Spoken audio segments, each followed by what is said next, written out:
Hola, ¿qué tal? Bienvenidos a un nuevo capítulo de Nos vemos en el cine y continuamos con nuestro ciclo de diciembre Inmunda Navidad. La semana pasada comenzamos con Harry Potter y ahora toca el turno de la película El joven manos de tijera de Tim Burton y me encuentro con Miguel. ¿Cómo estás, Miguel? Muy bien, Carla. Aquí estamos felices de un nuevo capítulo y hoy nos vamos a preguntar qué pasa cuando el monstruo, lo monstruoso, es en realidad la persona más sensible del mundo. Así con la película que vamos a hablar hoy, que es El joven manos de tijera. Así es, y si nos estás escuchando en la radio, el capítulo completo aparece los lunes a través de YouTube y Spotify, y si nos están escuchando a través de esas plataformas, se pueden suscribir, ya que nos ayuda mucho a crecer como podcast. Así es. Vayamos entonces, ¿sí? Comenzamos a hablar de la película, película dirigida por Tim Burton, el año 1990. El comienzo de la década y da también camino a lo que sería también su filmografía. Estamos en uno de los puntos clave también de las películas que lo reconocen y que alberga, yo creo, la memoria en todas las personas que hemos visto películas y crecimos viendo a Tim Burton. Sí, una película que tiene todo el sello de Burton, que ya sabemos que él posee un estilo visual muy característico, así como Wes Anderson, por ejemplo, que son cineastas que identificamos muy rápido a través de sus películas. Sí. Y bueno, tenemos aquí la sinopsis, Miguel. Edward, un chico inacabado con tijeras por manos, pasa del castillo gótico a un suburbio pastel. Allí descubre el amor, el miedo colectivo y la fragilidad de ser distinto. Ahí está la breve sinopsis y bueno, quería partir un poco que yo creo que la mayoría de las personas han visto esta película por la televisión, una película que abre la década de los 90 y de los bestsellers ahí como. Sí, y yo tengo muchas ganas de verla en pantalla grande. Claro. Así que sin duda va a ser una gran experiencia. Sobre todo por toda la parte visual que hablábamos de este sello de Burton. Sí. Y porque es una película que se plantea como una fábula, un cuento de hadas oscuro. Claro. Con toque gótico, se podría decir. Muy Burton, como esa mezcla entre lo sutil, lo sensible, algo suave también, pero siempre en un mundo y en algo corrosivo que genera esta dinámica que nos tiene tan acostumbrados Tim Burton en sus películas, por muy oscuras que parezcan, o hace un trabajo bastante interesante y que tiene que ver con su biografía. Las películas siempre tratan también aspectos de su mirada, de su experiencia. Estamos justamente en una película que le recordaba aspectos de su infancia y no podemos pensar entonces la película sin este barrio, este suburbio, ¿cierto?, inspirado como en los años 50, el cual tuvieron que no construir, pero sí tuvieron que encontrar este lugar que se asemejara a estos recuerdos de infancia de Tim Burton, y tuvieron que construir esta paleta de colores que es tan característica también de la película, como estos tonos pasteles que van creando este barrio aparentemente perfecto. Claro, hay una anécdota que Tim Burton en su adolescencia hizo un dibujo donde se representaba a él como un personaje delgado y con manos de cuchillo y hablaba un poco como de la soledad que él sentía en ese tiempo. Claro. Sentirse diferente y que es un tema también que plantea la película. Y se alió con la guionista Caroline Thompson, sí, a quien le pidió que escribiera el guión a partir como de esa premisa. Sí, ella había escrito un libro que le hizo como clic a Burton como por el tema y el tono. Entonces, a partir de eso también la incorpora al equipo y desarrolla este trabajo de guión. Creo que son como 70 páginas, muy preciso, pero está lleno de poesía, de momentos que sin duda también son muy bien interpretados por los actores. Entonces, qué buena capacidad va a poder elegir y traer a alguien también al proyecto que le termina dando también el sentido que sabemos a la obra. Sí, y bueno, como mencionábamos, la película se sitúa en este barrio de los suburbios, este barrio de estética muy colorida, donde vemos una paleta de colores bien diversa y amplia. Y también hay un contraste con el castillo, que está arriba como de un cerro, se podría decir, y que tiene otra arquitectura, que es más gótica, hay una inspiración también en Gaudí, y bueno, que es el castillo donde vive este personaje, que es Edward Scissorhands. Y que entra no tan inmediato porque quien mueve la narrativa es Peg. Es Peg, ¿cierto? sí. Peggy. Esta vecina vendedora de productos Avon. Muy noventero. Y que se dedica a pasar casa por casa, entonces también es una buena forma de conocer el barrio antes de conocer a Edward. Conocemos la relación que tienen, las puertas que se van cerrando, pero también su optimismo y constancia de querer buscar. Y la primera vez que aparece, bueno, en realidad esto viene precedido de una narración. La película es un cuento que se relata, ¿cierto?, a una pequeña niña que está preguntándose también por qué cae la nieve. Le pregunta a su abuela. Claro, como el origen. Y vemos también este castillo de fondo, entonces triangula todo en este primer punto y ella abre la historia en el cual aparece esta señora que va valientemente entrando y que también ve el reflejo en el espejo, ve justamente el castillo y se hace la pregunta, bueno, la sentimos también como que no ha ido a esa casa, ha golpeado todas las puertas probablemente del barrio y algo le impulsa también a ir a vender ese producto allá. Claro, es bien interesante cómo está este castillo al lado prácticamente de este barrio y cómo se diferencian a nivel estético, pero que nadie traspasa como esa línea. O sea, sí, es un lugar abandonado que marca esa frontera, se podría decir. Como estética y que es súper evidente, pero también habla también como de una violenta diferencia también. No hay como una armonía en esos dos espacios. Las casas son un gran pasaje y al fondo de ese callejón está el castillo. Entonces, la forma en que se orquesta todo, como una maqueta muy, muy bien pensada, funciona claramente también porque se va a recurrir ese espacio en ir y venir, en lo que va Peg, ¿cierto?, en búsqueda de Edward. Y después obviamente lo que va pasando después, que hace que estemos constantemente presenciando esa pasarela y estas casas que están como de telón de fondo. Claro, Peg se lleva a Edward a su casa. Claro. O sea, claro, hay algo que es bonito que es cuando ella entra a este lugar feo que es aparentemente feo como estéticamente porque ya viene como de otra línea, incluso el vestuario, los peinados, todos los elementos están en una armonía, pero que también nos dan una alerta justamente en el punto que existe este contraste con la estética.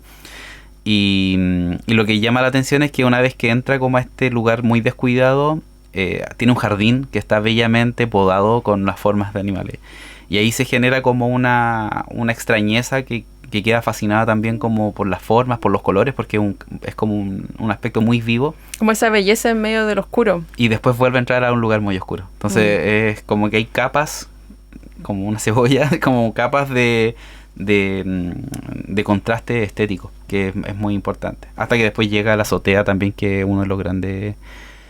O sea, como este último piso que en realidad está roto, que también es muy duro esa imagen porque podría estar cerrado, puede haber sido otro tipo de habitación.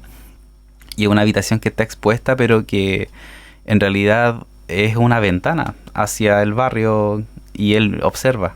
De hecho, hay un juego de miradas también que tiene Edward con el barrio. Él ve, pero nadie lo ve a él.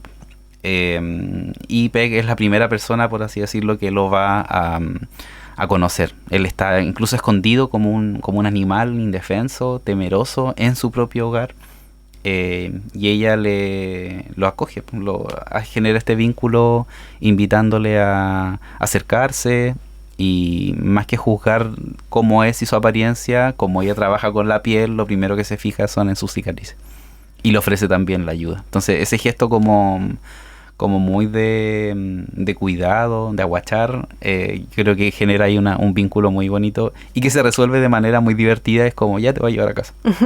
y ahí comienza lo que sabemos que es como este tropo del pez fuera del agua, que son estos personajes que son sacados de los espacios en los que viven, y lo que vemos es justamente todo lo que sucede en este contraste de mundo y cómo un mundo sí logra o no aceptar estas diferencias. Claro, ahí Peg, claro, se lleva a Edward con muy buenas intenciones en un principio, y claro, Edward es un personaje que casi no habla, dice muy pocas palabras, claro, en toda la película, y Johnny Depp cuenta que se inspiró en Chaplin para poder construir su personaje, más a través de los gestos, de las miradas, de los movimientos. La inocencia. Y es un personaje, claro, muy introvertido, muy tímido, muy vulnerable, que reinventa la figura del monstruo en el cine y también del que viene de la literatura, porque también para escribir el guión se inspiraron en cuentos clásicos como La Bella y la Bestia, Frankenstein, Pinocho, El Jorobado de Notre Dame también. Tiene justamente esa receta o ese ADN en cual estos aparentes monstruos nos sirven como metáfora para hablar como del otro gran monstruo que es a veces las comunidades, como una comunidad también se puede transformar, o cómo puede también ser ciega ante otras sensibilidades, otras formas. Hay una diferencia que es notoria, estética, y ahí la responsabilidad, yo siento que lo que viene a hacer la película es que nos pone a nosotros también a tener que ponernos en un lugar. Y los distintos personajes están jugando un poco en este ir y venir de situaciones, pero que efectivamente no podríamos no vincularlas si no es como por esta mirada y esta fragilidad que tiene Edward. Y Johnny Depp logra dar muy bien en el tono del personaje. Sí, tuvo que bajar así 11 kilos para entrar en el traje. El trabajo de las tijeras también es un prop muy bonito, tremendo el que hace ahí. El trabajo de maquillaje y que se llama Stan Winston. Stan Winston, sí, estaba pensando. El que construyó y diseñó las manos de tijera. Tremendo. Bueno, es que venimos también de una era heredada de como de trabajo práctico, de los efectos prácticos que le llaman. Como de este cine de terror que ya hablamos en los capítulos anteriores, y que efectivamente Winston trae como en su sabiduría, y logra traspasar y construir estos aparatos que mezclan distintas tijeras y que van haciéndonos también, lo que me gusta también de la película es que nos va haciendo como alumbrando los distintos usos que tienen estos objetos filosos, desde podar, cortar el pelo, ¿cierto? Cortar carne también, que se utiliza, pinchar algunas cosas también. Brocheta, ¿viste? Entonces tiene un montón de elementos situaciones que van haciéndote ver como los distintos usos que tiene eso. Sí. Así que Edward es uno de los grandes íconos de la película. De hecho, la película tiene su nombre. Así que también es una forma también bonita de darle como el peso a un personaje que, como decías tú, muy poco habla, pero que todo aparentemente gira en él y en nuestra posición como espectadores, que es súper incómoda también en muchas situaciones de ver. Claro. Se dice también que antes de elegir a Johnny Depp habían pensado en Tom Cruise, en Jim Carrey, sí, hay un Robert Downey Jr., hay varios una cantidad de nombres que tú decís, ¿cómo hubiese sido? Difícil pensarlo. El nivel de expresión hubiese sido quizá distinta, pero este match que hace Tim Burton con Johnny Depp es tremendo. Ahí se inicia como esa dupla, sí, pues, que no se separan en harto tiempo. Mucho tiempo. Y que ya venía también con otro match que era con Winona Ryder. También. Que entra muy tarde, que entra más tarde en el relato, porque ahí quien lleva como la lucha es más Peg que Kim, que sería el personaje de Winona. Claro, Winona no aparece desde el inicio. Aparece mucho más adelante. Y aparece, curiosamente, en fotografías antes que en físico. Y eso también yo creo que es una decisión acertada, porque reaccionamos con Edward al ver a Peg, porque Peg está mostrando su familia en fotografía. Y ahí aparece estos cuadros como súper angelicales.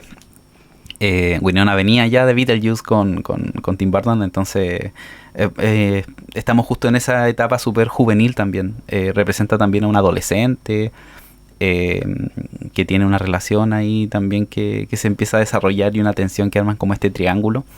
Pero ella es súper... Bueno, la famosa escena de cuando se encuentra Winona, o sea, Kim con Edward, es una comedia, Sí. es una comedia, pero también Sí. un poco terrorífica. Las ¿Cierto? camas de agua. Y nos van a hacer como, claro, podría ser un poco forzoso que justo Sí. tuviera una cama de agua, pero es parte también del cine de construir justamente esos contrastes para entender De hecho, es muy divertido cuando pincha la cama y como que no se da cuenta y pone un peluche arriba. Como que eso mágicamente lo va a tapar el agujero. Y Pobrecito, es como el colmo así de lo que le podría pasar, que Yeah. te tuviese que dormir en una cama de agua. Y tiene que dormir de una forma también como muy rígida para poder cuidar.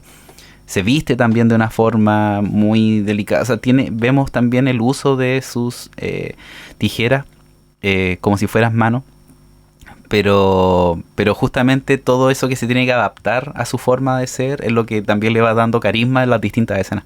Sí, bueno, estamos hablando sobre El joven manos de tijera, película aparte del ciclo Inmunda Navidad, que se viene este miércoles al Centro de Extensión Utalca a las 7 de la tarde. No se la pueden perder, es un clásico de Navidad y que vamos a poder ver en pantalla grande.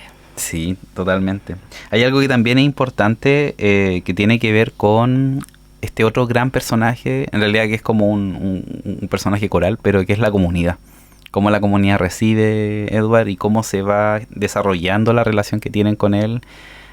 A mí me parece fabuloso, me encantan las películas como de folk horror, que siento que también revelan mucho esas relaciones con las comunidades, como estos comportamientos que a veces aparentemente son como coherentes y después uno empieza a entender las fisuras que tiene y cómo se construyen y cómo se conciben a ellos mismos. Y lo curioso es que parten teniendo una relación muy bien. Uno podría decir, podrían partir como desde el rechazo. Son pocos personajes los que lo rechazan al comienzo, pero es también porque ven en él un uso. Un Claro. uso como una especie de valor que es adicional. Y como él les da una retribución a esa comunidad que después empieza como a explotarlo. Y vemos como desde distintas líneas se generan estas diferencias, parte podando, Tensiones, sí. se pasa el corte, entonces todos esos elementos y le pagan con galletas, que también es una forma bien como dura de recibir la paga, casi como las fichas de la salitrera, que uno también podría, y son conversaciones que tienen como que si es ético, ¿no? Hay un tema también como de ¿Con el la capitalismo? mirada crítica que tiene Burton de la sociedad, Sí. cómo construye a la comunidad de este barrio, que claro, como dices tú, cuando él llega a todos les llama la atención, a todas, porque es un barrio súper tradicional donde las mujeres son dueñas de casa.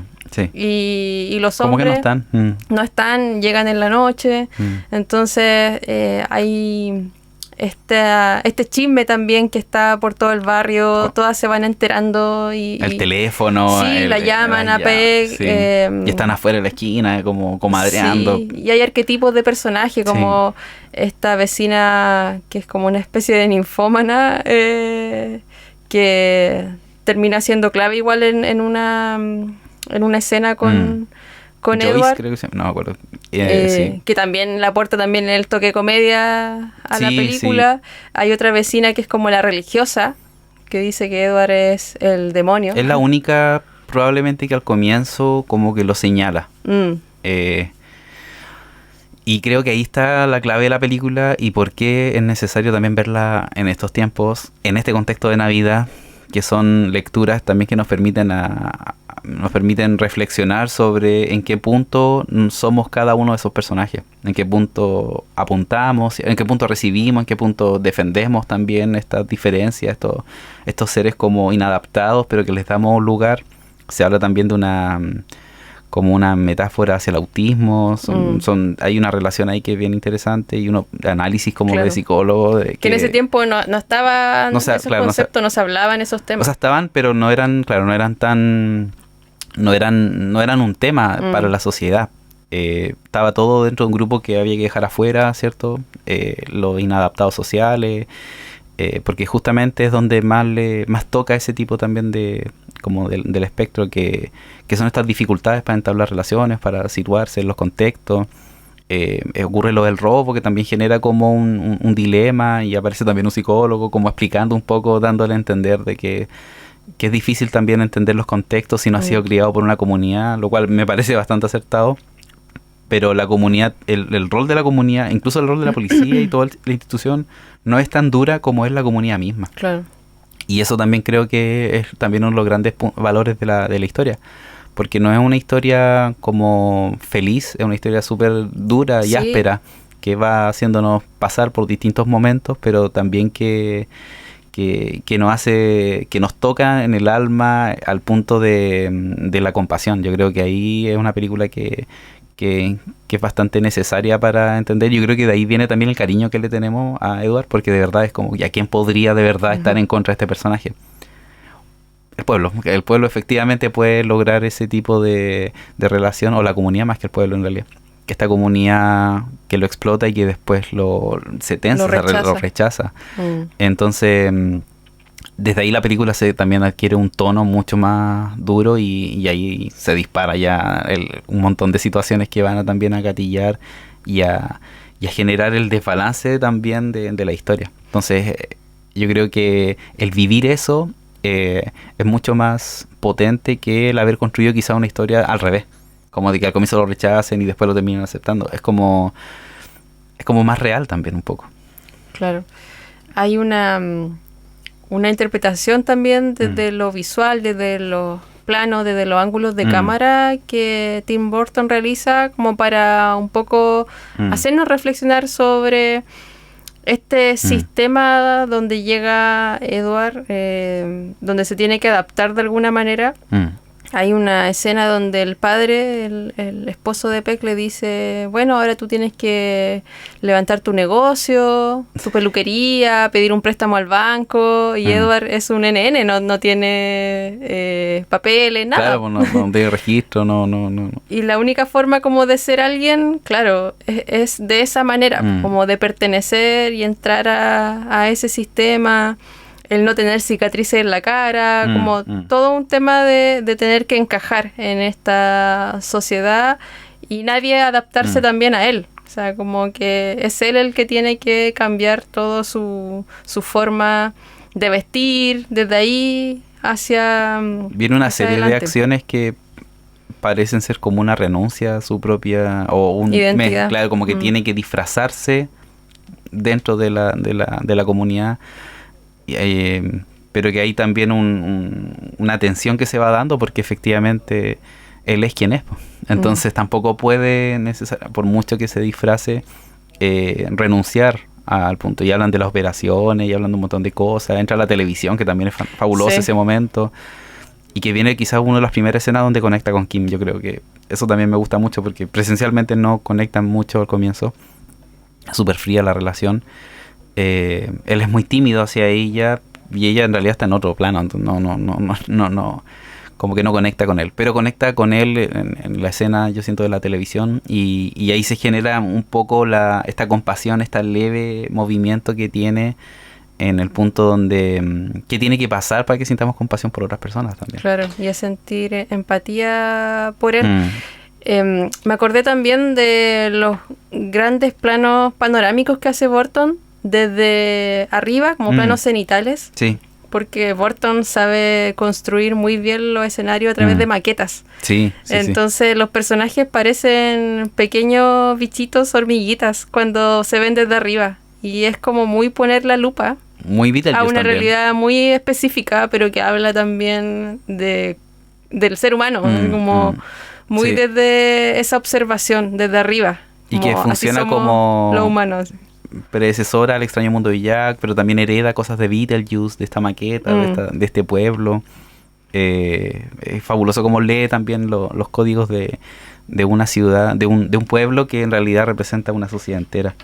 Hay varias escenas icónicas también que podríamos comentar, como la escena del baile bajo los copos de nieve, claro, del hielo, cuando Edward está construyendo estas esculturas de hielo. Y una música tremenda. Sí. Danny Elfman hace también una mirada súper que pasa por distintos códigos, desde lo tétrico, ¿cierto? Hasta lo angelical. Entonces conecta muy bien esos momentos. La música también y también habla también de una relación fuerte que tiene con los mundos de Burton. Y lo otro es que también esta sensación que nos deja la película como del primero aceptar, pero también el sentir miedo a lo extraño, que es natural. Siento que la película nos empuja también muy fuerte a lo que es como un llamado a ser más inclusivo.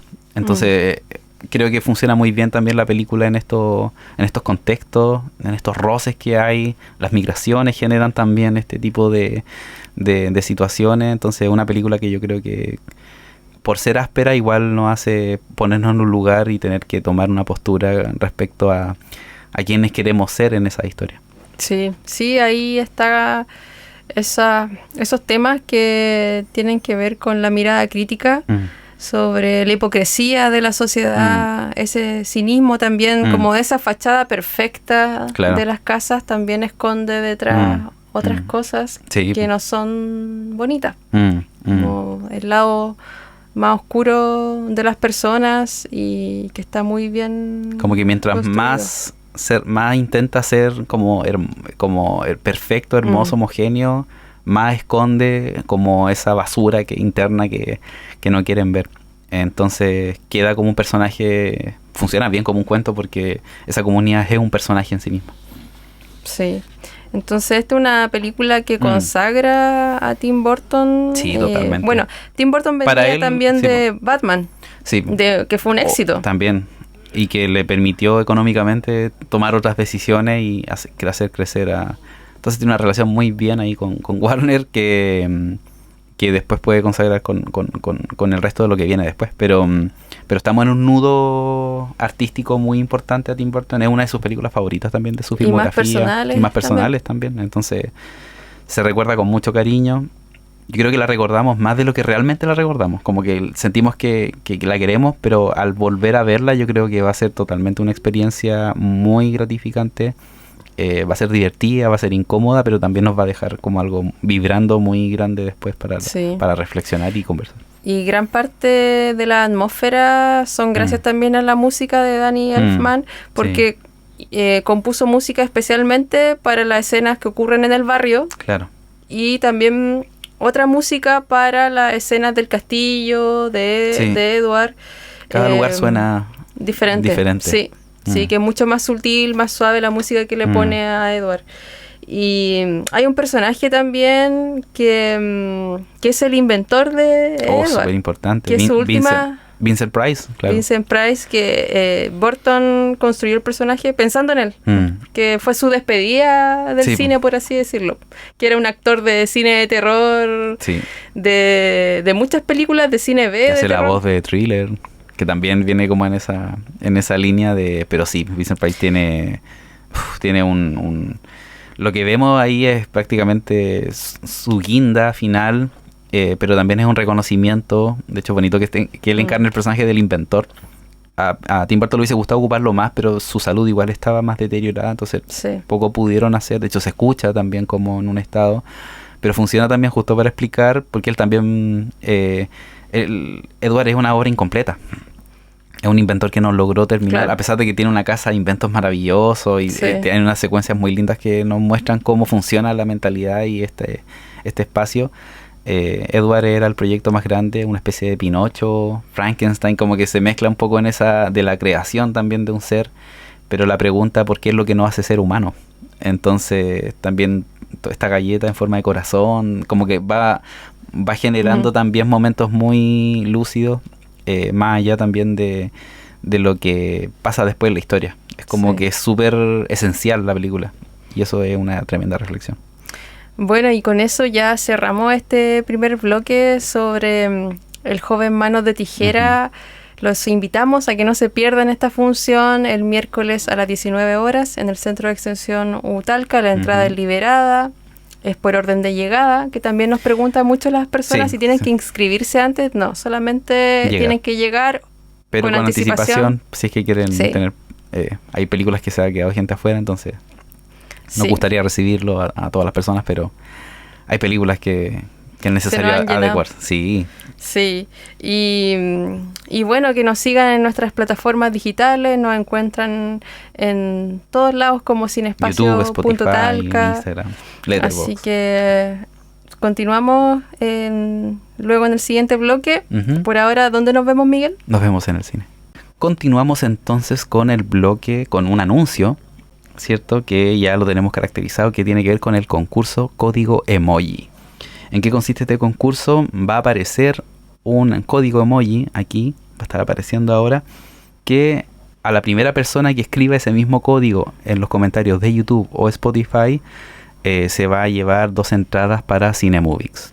Sí, nuestro aliado Cinemovix, que nos ha apoyado muchísimo desde que comenzamos la alianza con ellos, así que ha confiado y hemos tenido también hartas reseñas que se van haciendo en el equipo de Cinespacio, entonces estamos felices de esta relación, nos encanta el cine en todo su formato y estamos felices y queremos siempre honrar también a la gente a que vaya al cine, a que no sea que el acceso a la entrada no sea una dificultad, y por eso también regalamos entradas cuando así nos permite.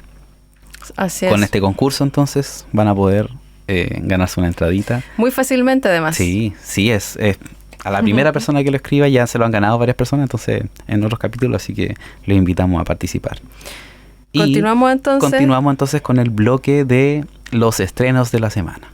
Las películas que llegan a la cartelera de los cines. Vamos a partir con La Fuente, película chilena de 2025, dirigida por Daniel Vivanco.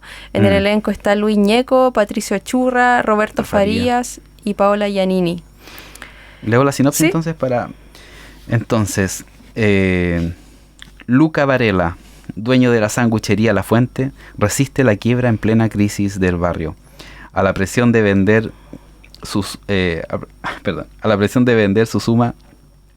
se suma una enfermedad que esconde y un tejido familiar que se tensa. Este es un caso bien controversial. Sí. Que ocurrió hace muy poco en el contexto del estallido social. La película está inspirada en el dueño de la fuente alemana, que está ubicada justo ahí al lado del metro Baquedano. Zona crítica para ese momento y que genera una cantidad de noticiero y de debates con respecto a las manifestaciones. Y es una película que podríamos decir llega tarde quizás como al tema, pero que dado y entendiendo también el tiempo de reconstrucciones que tuvieron que tener los locales, quizás no llega tan tarde porque también es parte de lo difícil que fue para ellos también recuperarse. Claro. Ahora, la película nos lleva hacia la previa, ¿cierto? Sí, bueno, es un tema muy grande también que todavía estamos procesando como sociedad, como país, y acá el punto de vista no es desde los manifestantes o las luchas sociales, sino que como desde el foco contrario, se podría decir. Del emprendimiento. Sí, pues estos dueños de locales que estaban alrededor de Baquedano, también por la Alameda, que de alguna manera sufrieron estas consecuencias que tenía que ver con el daño de sus locales, el no poder abrir, básicamente, como no poder funcionar. Eso fue ya un primer punto. Perdieron como esa dinámica como de horarios, de los almuerzos, ¿cierto? De las comidas, porque estaban interrumpidos por otros procesos. Claro. Pero además ocurrieron otros incidentes que tienen que ver con las confrontaciones y son los efectos colaterales también que se dan en estos contextos. Una muy buena ubicación en un momento y ahora y lo que pasó después, que justamente era la peor ubicación para poder estar, y recibieron ahí en la llamada zona cero. La zona cero. Sí, y hace poco salió la resolución de que el Estado tiene que indemnizar al dueño de la fuente por casi 500 millones. Wow. Como por no haber protegido los espacios que estaban ahí. Pero también uno se pregunta qué pasa con todo el resto de personas también que perdió su patrimonio, porque esto obviamente no fue solo en Santiago, en todo Chile estaba pasando lo mismo. Acá en Talca ya podríamos decir, todos se blindaron, claro. Los bancos, las tiendas, las farmacias. Los que pudieron invertir en blindaje lo hicieron. Y también es una situación compleja, porque tiene muchas aristas, más allá de decir si está bien o está mal. Yo creo que lo que hace la película también es ponernos el punto de vista como... Además que es un local que se ha heredado, entonces es como un patrimonio familiar que se va trabajando y que tristemente no logra encontrar como un desarrollo coherente con el desarrollo de la ciudad y de otras realidades. O sea, lo que yo siento es que, lo que yo entiendo que es que hay una fisura que se va dando y que se explica muy bien como en estos modelos económicos de... Allá está pasando algo que es ajeno incluso a lo que me está pasando a mí, y en estos momentos donde ambos tienen que chocar estas realidades, salieron como más atrás. Claro. Pero que justamente la pregunta de quién es el responsable de eso, más allá de cómo vivimos como sociedad, al punto de llegar a eso también, como que yo creo que también es una de las reflexiones que podríamos sacar, porque como está basado en una historia real, reciente, es necesario quizá este tipo de historias para poder reflexionar y poner los puntos donde corresponde. Sí, es interesante, tener estas dos miradas sobre este contexto del estallido, porque, la historia igual se plantea como un drama. Sí, hay un tema también de... la enfermedad que tiene este personaje que se sume a todo lo que está viviendo, cómo afecta en su familia, y claro, igual hay un punto de vista que puede ser como interpretarse como que ellos son las víctimas de todo esto, pero a mí me parece como que, es bueno tener distintas miradas, como diversidad de miradas, pero no como cerrarse a una. No. Ahí yo creo que la película cometería un pecado si es como pobrecitos, pobre dueño de la fuente germana, malos los manifestantes, o sea, ya un poco demonizar, y lo que se estaba haciendo también de el estallido delictual y todos estos conceptos. Todos esos discursos que en realidad lo que hacen es como entorpecer la reflexión en torno a lo que nos está pasando y lo que nos ha pasado como historia reciente, pero que sabemos que los países les cuesta mucho procesar internamente. Es muy fácil leer la historia quizás de otros países y a lo mejor hacer como lecturas muy simples, pero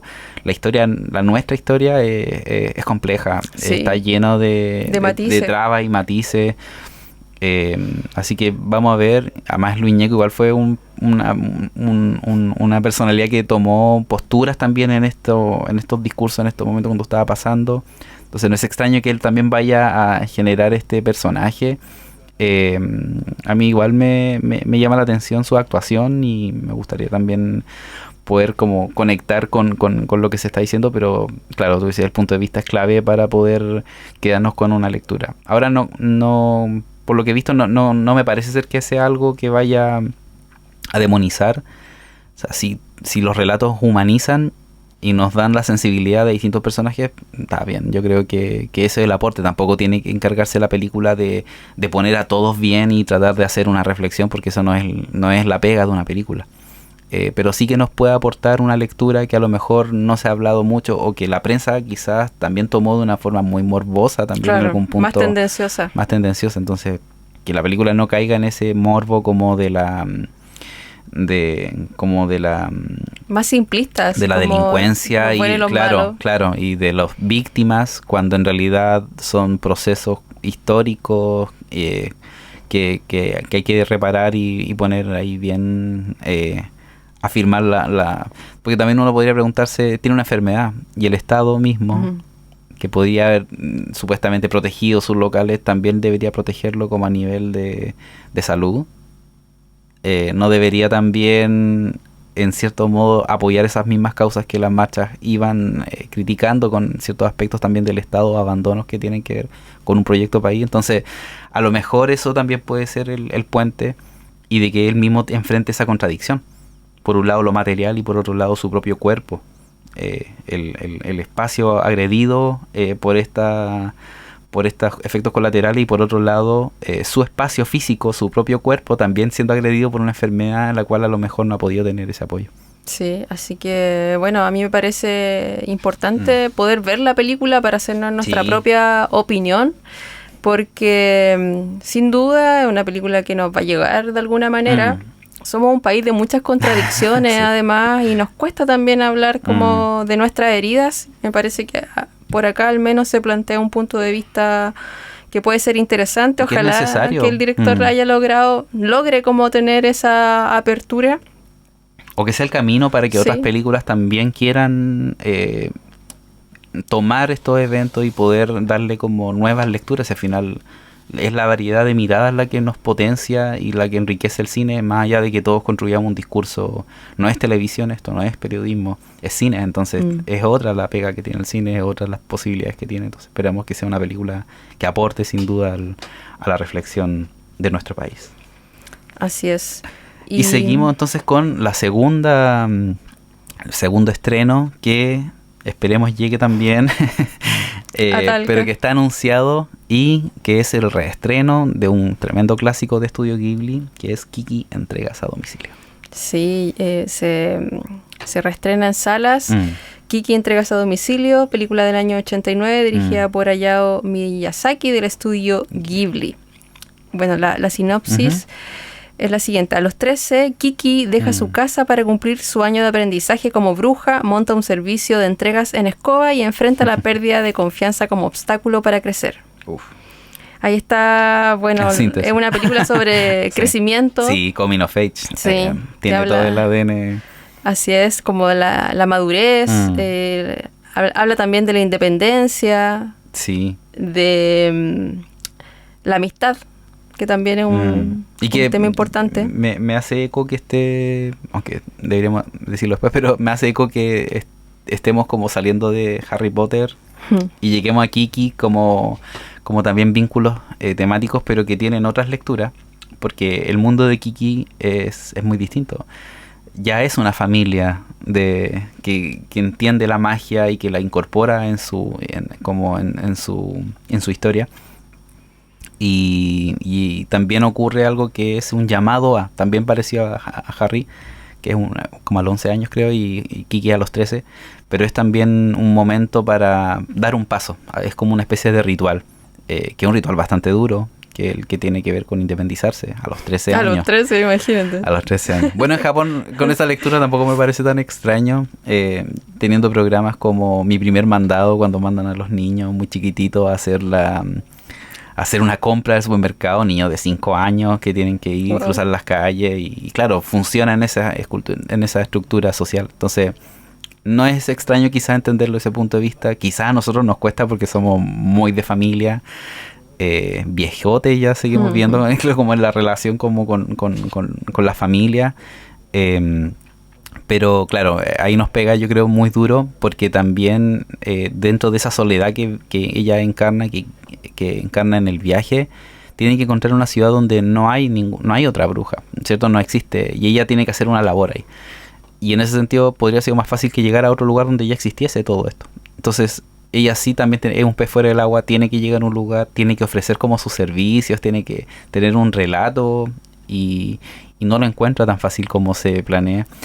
Y lo que vemos también es un montón de situaciones como cotidianas, pero que nos hacen ver también que a veces estas ciudades encarnan otro tipo de relaciones con la comunidad, como muy, muy similar quizás a lo de Joven Mano de Tijeras, pero también se aparenta una sociedad muy bonita, pero que en realidad está en un funcionamiento que es muy despersonalizado y le cuesta mucho entrar a aportar. Kiki tiene como la suerte, por así decirlo, de encontrar algunos personajes con los que se va firmando, pero que no necesariamente le resuelven su quehacer.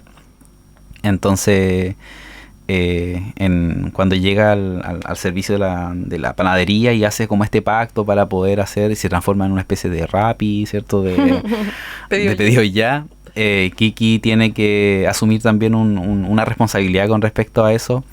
en su transporte, que es la escoba, que también es un elemento muy clásico también de estos brujos, ¿cierto? Que vuelan. En Harry Potter también los vimos. Pero que es un transporte muy simple. Me gusta que sea como algo como nativo, una escoba. Entonces, está lleno de detalles que son como humildes, yo creo, y en ese viaje, porque Kiki también viaja con muy poco, no es como que metías en un bolso que te hace vivir esta como migración. Kiki es una migrante también es una persona fuera que no entiende las relaciones. En el pueblo se establece una relación con el volar también, que es muy divertida. Conoce también a este chico, que también es bonito también el vínculo que establecen, porque él, de una manera muy inocente, quiere conocerla, admira quizás también su talento, su magia, cuando nadie en el pueblo le importa. Entonces ahí hay un ser como sensible, muy parecido a Peg, que logra también conectar con ella. Pero la película nos lleva también a un punto muy duro, que tiene que ver con la crisis justamente de la identidad, las dudas que vamos teniendo, porque no todo lo que queremos hacer resulta como queremos, y ahí la película entra en un nudo que sabemos que es a donde nos lleva las películas de Estudio Ghibli, que duelen mucho en un punto, pero también te dan como ciertas luces hacia donde tenemos que poner como la importancia o el ojo. Claro, es una película que está basada en un libro también. Sí. Y que es una historia que podría ser bien sencilla, pero con temas tan muy profundos. No es de las películas fuertes o populares de Estudio Ghibli, pero claro, sí que hermosa. Es muy humilde, ¿cierto? Muy ligera. Sí, así que es una gran invitación a poder verla. Y la música también. Hermosa, sí. O sea, todas las películas tienen, pero Joe Hisaishi, yo siento que también es uno de los grandes soundtracks que tiene y que ha hecho para las películas. Tiene unas melodías que son muy acertadas en cuanto a darle también como... Porque son escenas muy frágiles, son momentos, encuentros, conversaciones que tiene con la abuela. También hay personajes que son duros con ella. Y nos hace sentido la vida, nos hace mucho sentido, porque todos nos tocó ser en algún punto una persona de 13 años, en algún punto sentíamos que la identidad estaba firmada en ciertas cosas, y eso se ve en situaciones que a veces te hacen perder la confianza en ti, a tal punto de poner en riesgo incluso la magia con la que te da el significado de ser. Entonces, cómo la música logra conectarnos también con eso, y las secuencias de animación que son tan lindas. Tiene un volar. Miyazaki trabaja, yo siento que en distintas películas, la posibilidad de volar como una experiencia que en la animación se ve fascinante. En este caso, por Corroso lo vemos en avión. En otras películas vemos a través también de seres que vuelan, ¿cierto? El niño y la garza. Pero también creo que aquí hay un punto que tiene que ver con que independiente ser, porque bruja podría ser algo espectacular, pero ser una bruja adolescente quizás es mucho más complejo. Sí, que ver, y sin duda es un clásico que hay que ir a ver en pantalla grande. Sí, bueno, ya tenemos que cerrar este capítulo, dejarlos invitados a que participen de los ciclos de cine. Si no son de Talca, igual pueden ver las películas por su cuenta y vivir estas historias con nosotros. Contarles también que en las funciones tenemos a la venta nuestro merch, tazón, la agenda cinéfila, chapita, sticker, imanes. Pueden escribir si la quieren ahí incorporar. Está nuestro tote bag de Nos Vemos en el Cine, que se pueden ganar si participan en nuestro rally. Y si van a la última función también, que vamos obviamente a regalar todo. Se viene función especial de cierre de año, última función del año, que va a ser el 17 de diciembre. Y que vamos a hablar, claro, en el próximo capítulo. Y que vamos a hablar, ya nos quedan los últimos capítulos de esta temporada, y darles las gracias por acompañarnos, por escucharnos a través de las plataformas, a través de la radio. Ya lo saben que aparecemos todos los sábados a las 22 horas por la Radio Universidad de Talca, en el 102.1. También las personas que son de Curicó nos pueden escuchar por la 96.1, y también la gente de Parral por el 93.7 FM. Y le agradecemos entonces desde los estudios de la Radio Universidad de Talca. Y ¿dónde nos vemos, Carla? Nos vemos en el cine. Que estén muy bien.